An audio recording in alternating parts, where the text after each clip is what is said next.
Iglesias. Jackson Merrill will be the batter. And he hits it high in the air. Deep right field. Caglianone's at the fence. Leaps. Did he get it? Yes! Yes, he did! What a catch from Jack Caglianone! Needed every inch of that 6'5" frame. And the winning run 90 feet away with one out here in the ninth. Iglesias is second AB. Tell you what, I kind of like this matchup with the way Iglesias swings the bat. Down 0-2. Had 2 strikes on him when he got the hit the last time. Iglesias to short, spinning and throwing home. Late! Padres win! OMG! Jose Iglesias! Padres win it! 3-2! Not in time! Arise scores and the ball game is over. How about Jose? Iglesias, a game-tying pinch hit homer in the 7th, and now he brings home the winning run in the bottom of the 9th inning as the Padres take the rubber game in walk-off fashion, 3-2 against the Royals.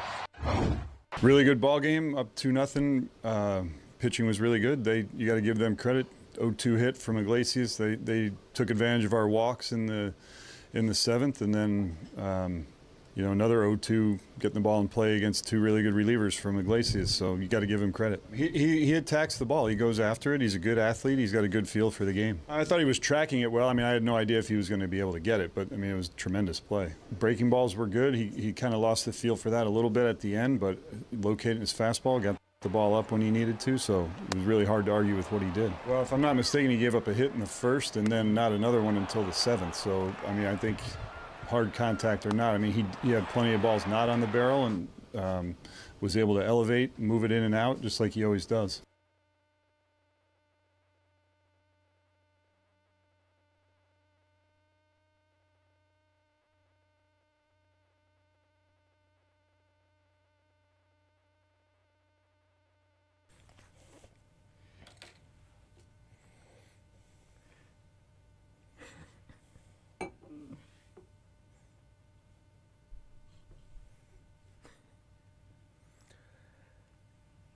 Good morning, Kansas City. This is New Day with SSJ on Sports Radio 810 WHB, a.k.a. Smooth Sailing. Smooth Sailing with SSJ on Sports Radio 810 WHB. That's a lot of S's. Yep.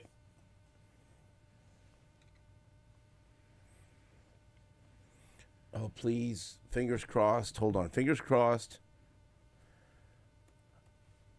You know what? People know my background. I'm praying. Yeah? I'm praying. On the air, I'm praying. Please, people, keep texting me during the show, please. Because I love it so much. All the texts. And it doesn't piss me off at all. So please. Thank you, baby Jesus. I love you. Say hello to your parents for me. Amen. Who's texting you, buddy? I don't know. Aren't you being texted? We're all getting texted. Yeah. It's part of the show. Christopher Cross being played right now. One of my mother's favorites. It's Smooth Sailing. Just sailing. Yeah. Song of the Yacht year, Rock. I believe. Yacht Rock. What's your 4th favorite Christopher Cross song? You know what? You're so condescending. What do you mean? This is my favorite. No. My favorite is The Arthur's theme. the theme from Arthur. I knew that. Right. You'd like that. When you get caught between the moon and New York City. But I used to change it to Kansas City. Kansas City. You Yeah. switched it up. When you get caught, You were making parody songs. Yeah, sure I was. That's a funny movie. sure Sad it too, is. in a way. Well, the Dudley Moore version. Yeah. The I other never even one watched was the other one. god-awful. Not watching that show. Right. Liza Minnelli. Yes. Sir Arthur Gilgood. John Gielgud. Well, yeah, Sir John Gilgood. Sorry. Arthur. I Arthur. guess, confused her. Didn't he win an Oscar for that? Maybe. Should have. If he didn't. Hello, Kansas City. No distractions. We're locked in. This is a beautiful song that, depending on where you are in your life, it will either make you feel like your heart is full, or it'll make you feel like your heart is broken. Broken. Right? This is a beautiful, beautiful song. I used to sing this to my mom and my grandmother. After you sang Rhinestone Cowboy? Yeah, kind of, you know. Part of your repertoire? You had a few? I used to sing this, and my grandma said, "Ay, qué bueno." Ladies and gentlemen, thank you so much for joining us. Lots to talk about. A very disappointing end to the Royals road trip, where it started off with the Royals sweeping the Rangers. Then they won Game 1 against the Padres and lost the last 2 games. And it sure looked like they were going to win Game 3 of the series yesterday. Until Lugo leaves the game, Zerpa doesn't throw strikes, and Lucas Erceg, who, by the way, does not look as sharp as he did before that damn IL stint, gave up the game-tying hit, and then ultimately the Royals lose the game.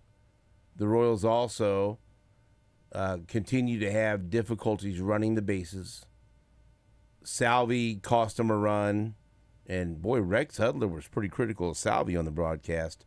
Cost them a run early when they had the chance to score. And Drew Waters hesitating, just not rounding third smoothly, hesitating, and then getting thrown out at the plate after Freddie Fermin had hit one in the gap. There's 2 outs, man. You got to be going. Right. I don't get it. Rex didn't get it. I feel like Rex has seen enough blunders on the base paths. The base paths are getting to Rex. Where he's not enjoying it anymore. And he's not trying to sugarcoat it, which I appreciate. He was not happy with it. And honestly, that cost the Royals the game. I mean, you could always point to not enough offense. Salvi did come back and hit that 2-run blast, but and that's look. It's very easy to point to the offense when they don't score enough runs, but that I think magnifies the problems on the base paths when you don't score enough runs, and then you leave some meat on the bone because you're not running the bases well. Then that hurts. Jack Caglione had what could have been the game-saving, what was at the time the game-saving catch. It loses a little bit of its luster because the Royals didn't win, but that was a thrilling moment in the game yesterday in a tie game when it looks like the Padres are about to hit a big home run to take the lead, and he robs the home run. Good route. Got to the wall. Yeah. Looked like a legit outfielder. Yeah. Yeah, I don't see any of the Royals outfielders robbing home runs like that. That was great. That was a great play. It was awesome. And so that was a huge moment. That was fantastic, and hopefully that'll continue to give him confidence, and he'll get better in the field. It has to. But boy, you see a couple of times he's getting pissed off at the plate. A couple of times he popped up. One time he threw the bat down. One time he just slammed the bat on the ground. And so, yeah, he's getting frustrated. But, yeah, that was a frustrating loss. I know some people were unhappy with Q taking Seth Lugo out and going to Zerpa. Now, again, you could look at both sides of it because you had a couple of left-handers coming up, and Zerpa's been terrific over the last several weeks, and that's his job. And he didn't do his job, and Erceg didn't do his job. And then I got an angry tweet from who? Who do you think sent me an angry text? Who sent me an angry text about the Royals removing Seth Lugo from the game? Mike Boddicker? Yeah. That's a pretty good guess. You think he'd care if I read it? Well, I'm gonna. He's probably fine with it. No, he doesn't care. I want to. I mean, look, if it's Mike Boddicker, I trust him. And I don't know if this is exactly why they took him out, but this is what he blames, okay? Why did he take Lugo out? Stupid effing analytics. 1, 2, 3, 4, 5, 6 exclamation points. 6 of them? Yeah. They don't like those analytics. If I show this to Leabo, I don't want to show the F-bomb on there. Okay? This is a very Did he all cap it? Look at that. Now we see. He's yelling in there. Yeah, that's yelling. That's yelling. You know. That's a lot of exclamation. He exclaimed that. You know how I responded? Numbers don't lie. Why didn't Q walk the bases loaded in the ninth? That was one question I had. Why can't they run the bases? Lots of problems. Yeah. So, They're what do heading you Twins now. say? What do you guys say? Well, listen, the Weigh analytics in on this, both of you. The analytics are what they are. It's the way the Royals manage the games You now. see Canelo push Terrence Crawford? I did. After they face off, Crawford tried to walk him down. Get your ass off me. Sorry. I saw it. Okay, good. Go ahead. So, in the Continue. end, whatever you choose, Zerpa's been very good. He's got to get in there and make better pitches. You put people in there to do the job. You take someone out, you put someone else in to do the job. They have a very good bullpen. They When did not. he took him out, did you say, "Oh, he shouldn't be taking him out"? This is a mistake. No, not. You just hope the thing works out, because it is definitely a damned if you do, damned if you don't. If he leaves him in there and Lugo gives up a hit, then there's like, why didn't you take this guy out? It's third time through the lineup. Blah, blah, blah. Zerpa's been great lately. Zerpa's been great. Jake, did you have a problem with him taking Lugo out at that point? No, but I had a bad feeling. I have a bad feeling all the time. What's Dylan say? Yes or no? When it happened, he takes Lugo out like Said probably damned if you do, damned if you don't. There you go. See, What are you going to do? I mean, that's by the way, that's my life. Damned if I do, damned if I don't. The decisions just have to work. The players need to make the plays. And once again, wouldn't have been that big a deal if they had possibly run the bases better, earlier in the game. Yeah. It's a bad result for Lugo to not get a win. He was terrific. He was great. And it was 90 pitches, sure. I do think there's probably a little too much data and a little less feel in the game, because the feel in that game was Lugo's great. It didn't feel like Lugo was struggling to me at that point. Right. But I think we spent a little while in Kansas City getting kind of out analyticked by a lot of other organizations. Now we have an organization that's into it.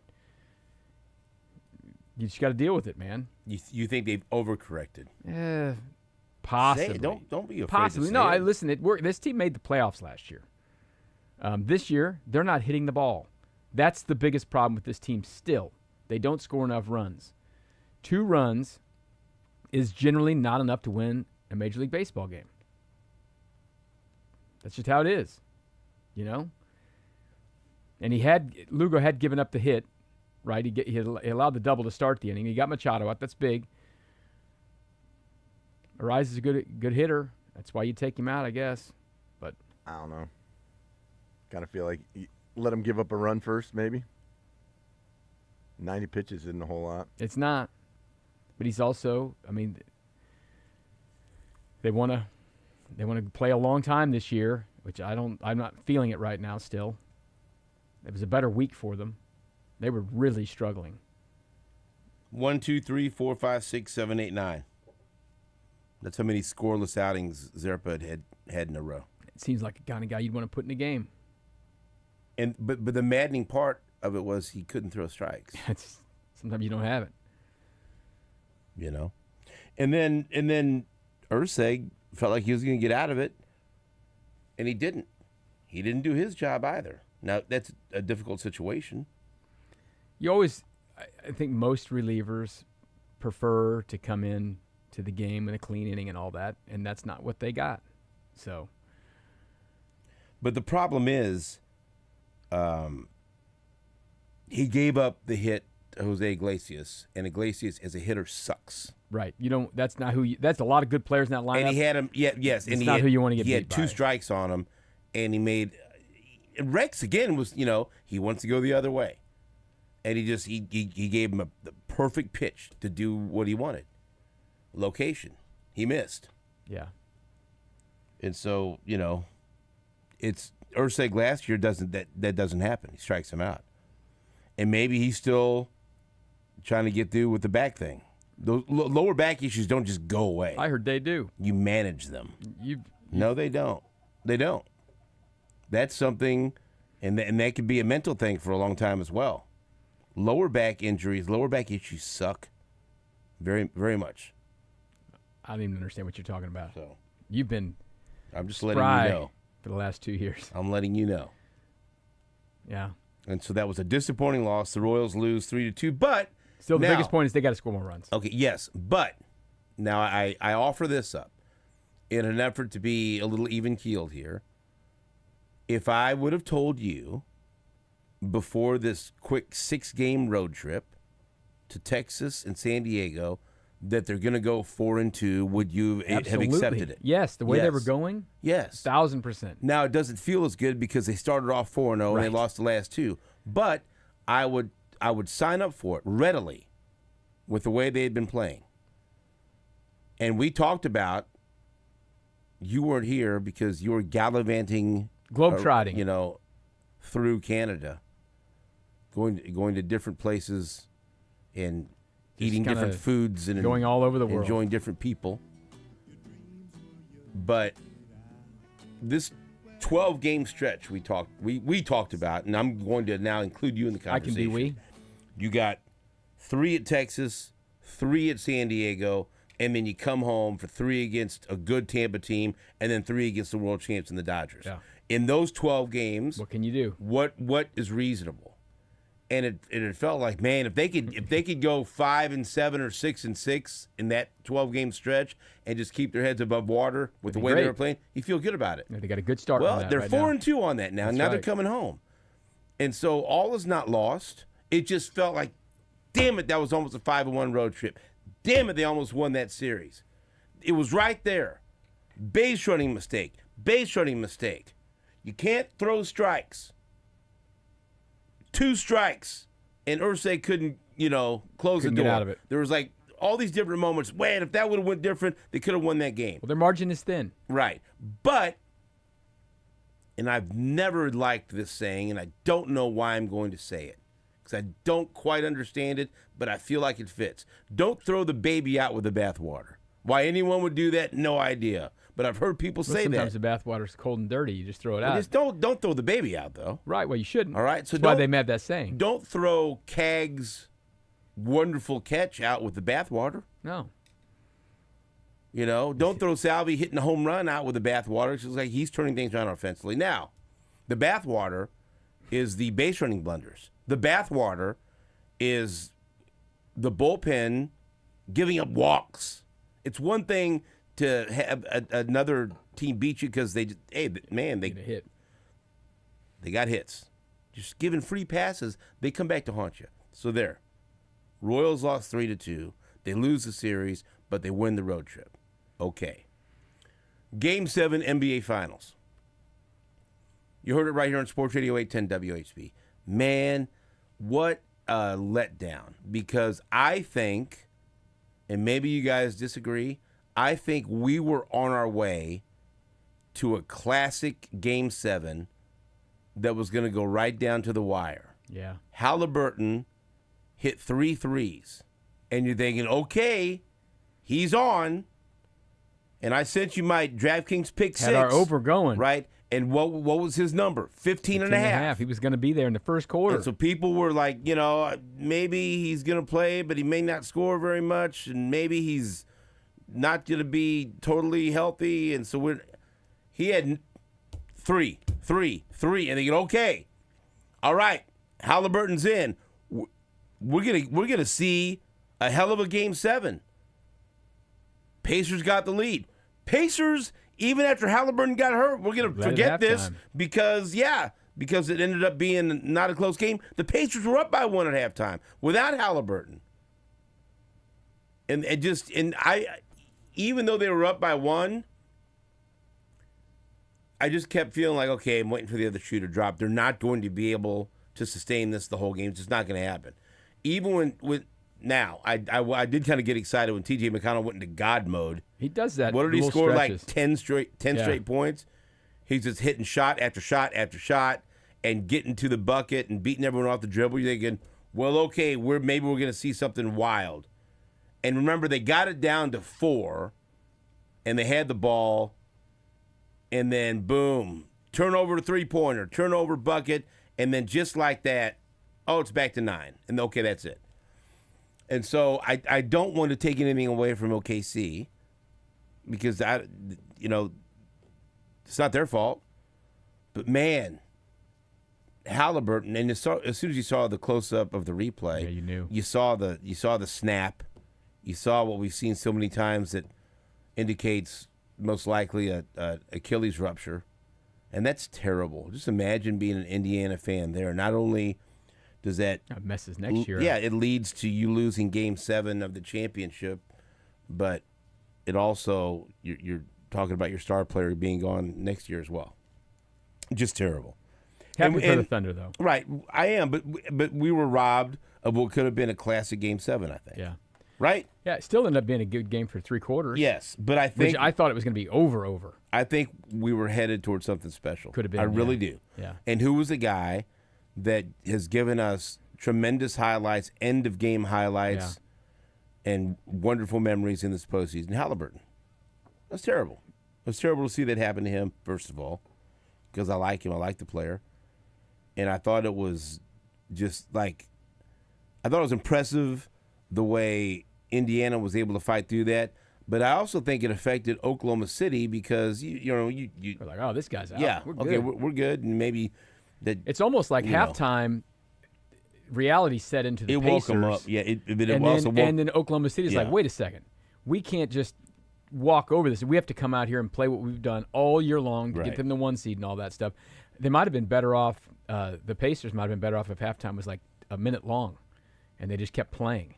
Because I think they got in there and they started thinking a little bit and, they just kind of lost that initial adrenaline that they had, that kind of rally that the troops deal, and it was too bad. It would have been great to have a wonderful Game 7. All the stats. That's first Game 7 since 2016. Yeah, Cavs, Warriors. Yeah, there's so many stats are being thrown out there that describe the greatness of SGA. 25 points, 10 assists, and 5 rebounds in an NBA Finals Game 7.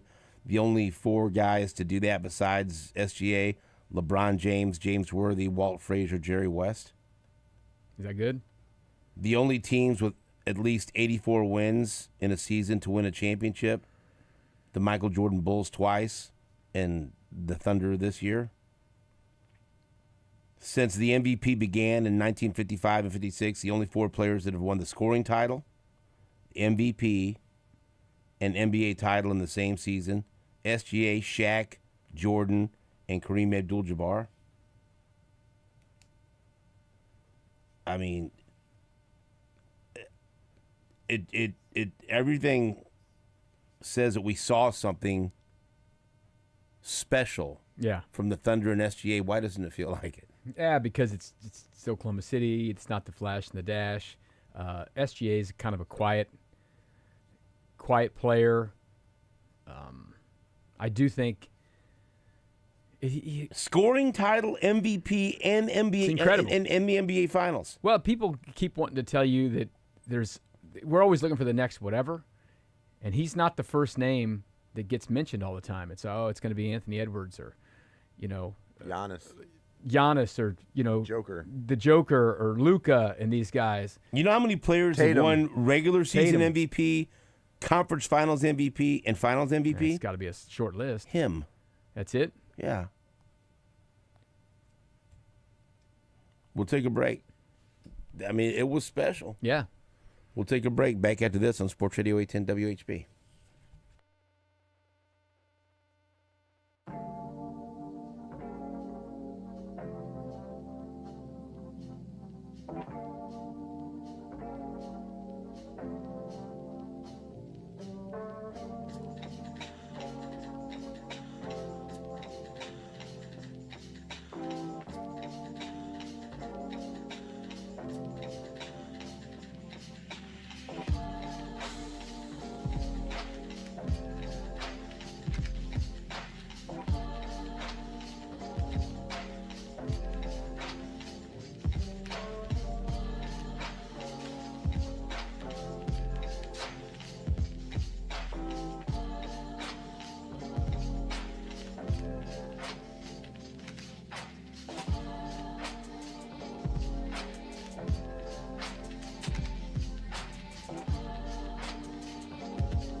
Later on, we're going to talk to Pete Sweeney from Arrowhead Pride.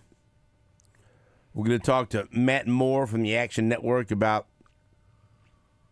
the NBA Finals Game 7 and also about the Kevin Durant trade to Houston. We're also going to check in with my son Phil. Philip, his favorite team is the Houston Rockets. Makes sense.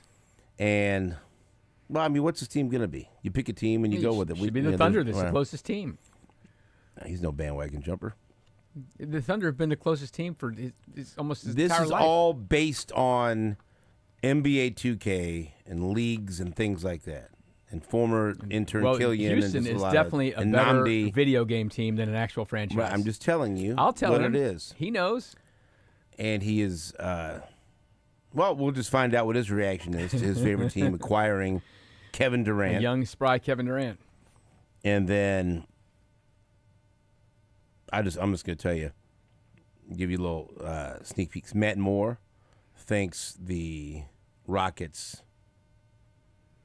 ravaged Phoenix in this deal. Probably did.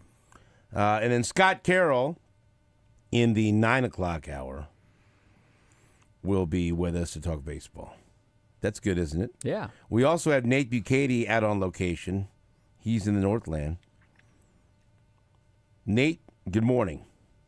Good morning, Stephen. How are you? Doing great. Todd Leabo's back, and I'm very excited because my life is not the same when Leabo is out of town. Just being honest. I tried to fill in for him last week, and I obviously did a poor job. No, there were things I'm talking about in my just not on the air, off the air. Leabo is my consigliere, and I had some airing of grievances that Leabo missed out on, just in my life and everything else. Should have called me. No. I was gonna. I was not gonna do that to you. We almost did call you on the air for fun. Well, why didn't you? Yeah, because I talked about wet it. blanket. Yep. Put out the fire of my respecting desire. your vacation, Todd. I'd answered. We respect you too much. And how would Denise receive that? Probably not great. There you go. I knew That's why Jake didn't want to call you, because he knew you would answer. Denise likes me a lot, though. I think She really does. She would have accepted it. Yeah. Jake, not so much. Nate, tell people where you are. Please set the scene. This has become an annual tradition. I am at the 44th annual Balls Charity Classic. This is a really cool event. It takes place at the National. It's basically David Ball and the folks from Ball's Foods, who are the grocery store empire of Kansas City in many ways. They have all their vendors come out here.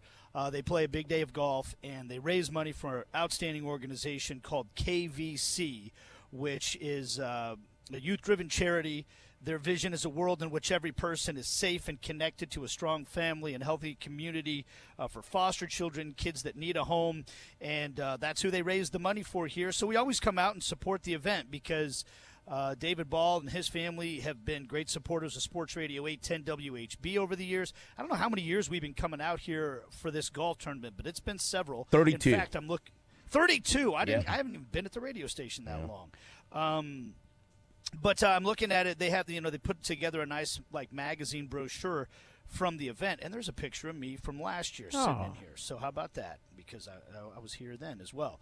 So that's where I'm at. It's at the National, and we really just want to give a shout out to the Classic, is what they call it. The Ball family. David Ball is an incredible icon in Kansas City in many ways, and their philanthropic work here is outstanding. How many times did you submit that picture in hopes that they'd use it in their publications? Well, there's a camera guy here, and he's already taken a picture of me this morning. I went over to him and said, "Hey, I'm in this magazine. Right. Get my good another side. picture just for next year."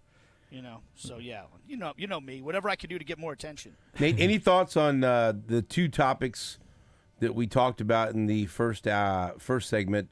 The Royals losing to the Padres yesterday, and NBA Finals Game 7. Yeah, so first off on the Lugo thing, I think I'm a convert to the analytics side of things, even though it's not naturally how my brain works. I'm not a big stats guy. I've been around enough baseball players for a long time. I mean, the old adage why you don't pull a guy like Lugo is because no matter how, like you just mentioned, even if the guy that's coming in for him is on a great stretch of scoreless outings, you don't know what he's going to have on that given day. And the guy that's out there pitching, that's pitching well, you know what he's got. That's the argument against it. But I'm watching the way that Q and the Royals managed this rotation through the course of last year, and keeping in mind that Lugo, even in his mid-30s, is a guy who's got very little experience with starting pitching for an entire season. I can't really fault the way they manage that pitching staff. And I know they've had more injuries this year than they did last year. But you talk about a whole bunch of guys they put together in that starting rotation last year who were not guys that had like a long track record of throwing 180-plus innings year after year after year. Maybe Michael Wacha being the one exception. And they managed it, and they got career years out of those guys. And so did it cost them the game yesterday? I'm with Leabo. I think the biggest thing is if they don't start scoring more than 2 runs, you have no margin for error. So I know it didn't work out, but I'm kind of buying into the way they manage their starting pitching and their bullpen in general. It seemed like they knew what they were doing last year. So I'm not going to criticize them. And as you said, we talked about the road trip. And none of us predicted the kind of road trip that they came home with. Disappointing that they didn't win that one, but I think the biggest bright spot was the catch by Cags for sure. So yeah, I'm good with it. I'm not going to criticize Q for the way he's managed the starting pitching so far this year. 35 times now this year they've scored 2 runs or less. 35 times. And how many times have they won? They've won 7. Won a handful of those. They've won 7 games. That's incredible. When they've scored 2 runs or less, that's pretty good. Yeah. I mean, yeah. The Padres, I was just looking up some numbers. The Padres have done a little bit better, but the Padres, there's something about knowing how to win games, too. I mean, that's that little bit. Last year, they were very good in one-run games and late innings and all that stuff. They're just not quite as good this year. But still winning 7 out of 35 games when you only scored 2 runs it's pretty good. Now, Tampa's coming in here. Tampa has only had 23 times or 23 times where they only scored 2 runs. That's a big difference in offense, right? And if the Royals score 3, it's even better. And to tie back to what you were saying, Stephen, about the base running issues, I think they're related because I think they know they're not scoring runs, so they're trying too hard. You know, they're trying to force their way. Like, you know, they know how precious runs are. Yeah, like I don't think if they're hitting at all, I don't think they try to score Drew Waters. You know, on that play in the 9th inning. But I think they should have. He hesitated. Yeah, and maybe that's it. You know, but once you hesitate, what do they say? He who hesitates has lost. You know, yeah, he hesitated, but once you hesitate, you don't compound the problem by still trying to. He was out. He was out by a bit, you know, and I like the fact that they've been an aggressive base running team over the past 2 years, but it seems to me like they're. I don't know. Like they know they're not going to get another hit. They better try to score now. I agree. I think it's in their heads. They don't say it is, and you know they just always say they're going to be aggressive on the base paths, and that's fine. But it has to be there, knowing that. Listen, we're 7 innings, 8 innings, 9 innings into this game. Oh, once again they only scored 2 runs and they got it on 1 swing of the bat. Got to go try to make something happen, and you know they just haven't been great. And there's no real. You know, counting stat, I guess, on base running, you know, except for caught stealing. My problem isn't caught stealings with this team. My problem is, and listen, Drew Waters has been a problem. He has made some base running errors in different ways. And that should be one of his biggest strengths. Yes. You know? That should be what you should be good at it. Yeah. You should be good at it. And they just haven't been good enough. There's probably some analytic out there about dumb base running. And what if there is, they're not good at it, in my opinion. That's just anecdotally watching them play. I agree with that. Not good. We let's take a break. When we come back, we'll talk about something else that happened yesterday. If anyone watched the College World Series, that was a blank show. We'll take a break. Back after this on WHB.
Welcome back to New Day with SSJ on Sports Radio 810 WHB. So yesterday, at the beginning of Game 2 of the College World Series Finals between Coastal Carolina and LSU, all hell broke loose when Coastal Carolina coach Kevin Schnall, along with first base coach Matt Schilling, they were both ejected after arguing balls and strikes with home plate umpire Angel Campos. And it wasn't necessarily on the pitch that just happened. It was just wild looking. Schnall appeared to tell the home plate umpire he missed 3 pitches in a row, and the umpire responded by tossing him out of the game. And then, well, I sent you the highlight of actually what happened, and then we've got some awesome post-game comments that we could play on the other side of 7 o'clock after we talked to Pete Sweeney. But here, for people that missed it, because there's a lot of stuff going on yesterday, here's how it sounded if you were listening or watching the game on ESPN. Last 9 games started in the SEC. He gave up a total of 10 earned runs and struck out 75. Alexander off. Throw down. We're good. No good. And that's what you're thinking right there, Ravi. Pick a breaking ball count and be aggressive. And that's exactly what Alexander does right here. Not the best of jumps, but if you're picking a breaking ball, you've got a little more margin, and Alexander steals that one easy on a throw inside the bag. Well, with Ianson, about every count is potentially a breaking ball count. He throws that curveball, the slider, roughly 50% of the time.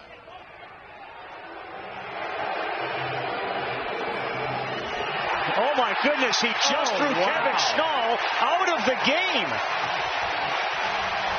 Wow. In the bottom of the first inning, the home plate umpire throws Kevin Schnall out of this game, and down goes an umpire who had come in to get in the middle of things.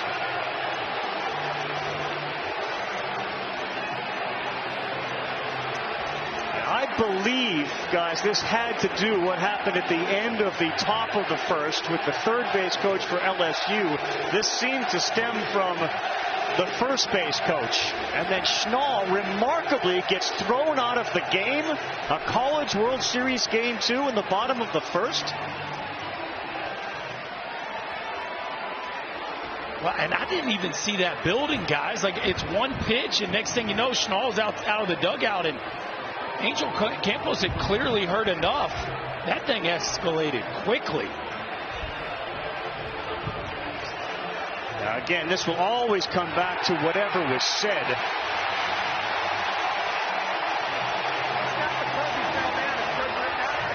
They may have just thrown another one out. You're still out here. You're still out here.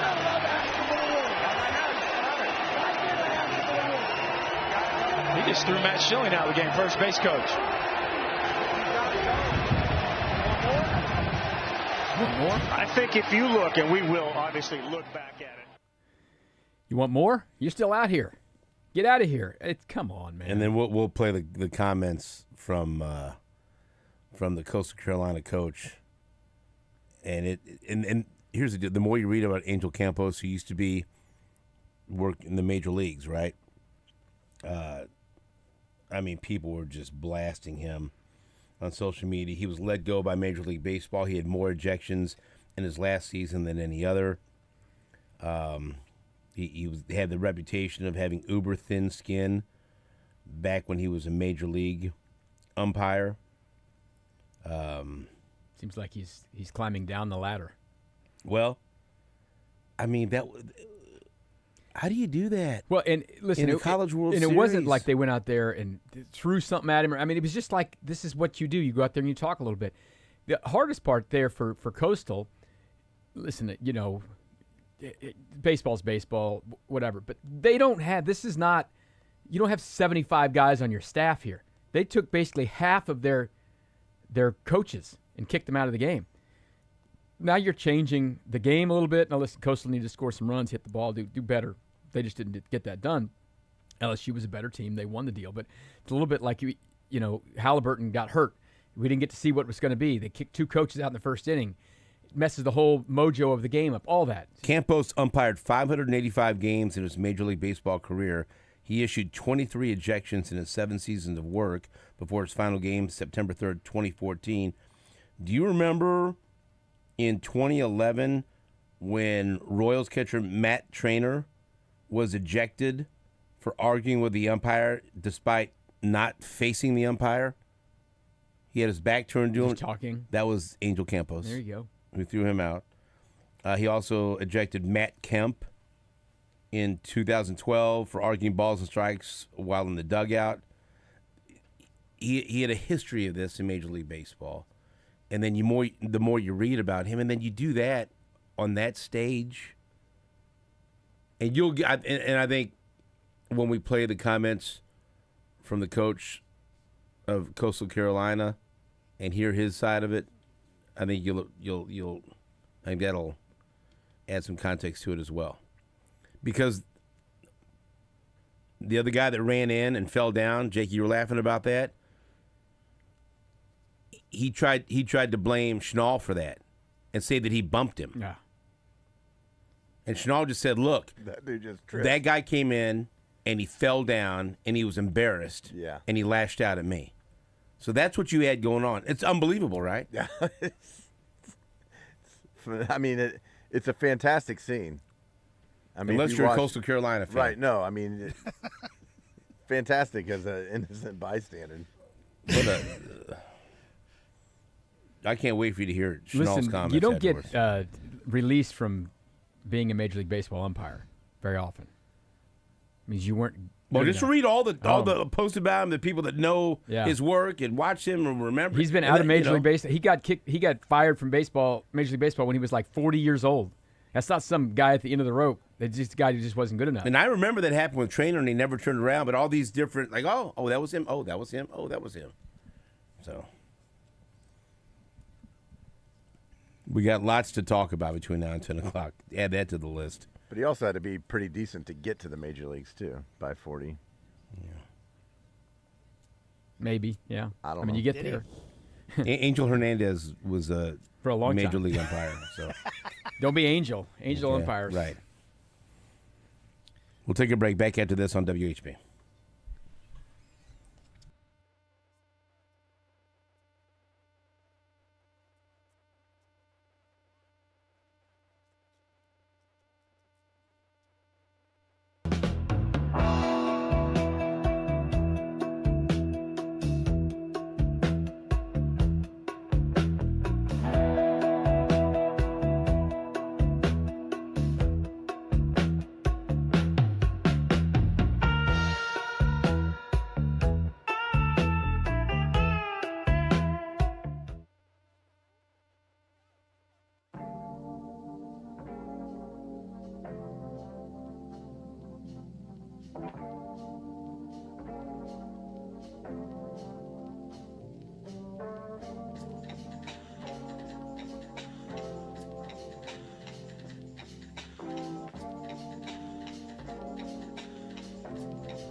Day with SSJ is presented by Walker Medical Linen Services, locally owned and operated.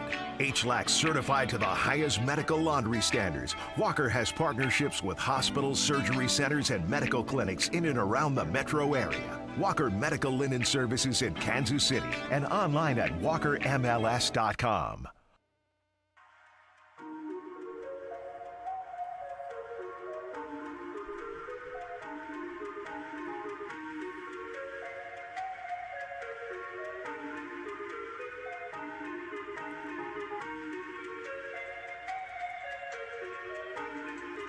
Welcome back to New Day with SSJ on Sports Radio 810 WHB. Stephen St. John, Todd Leabo, Nate Bucati, Jake Gutierrez.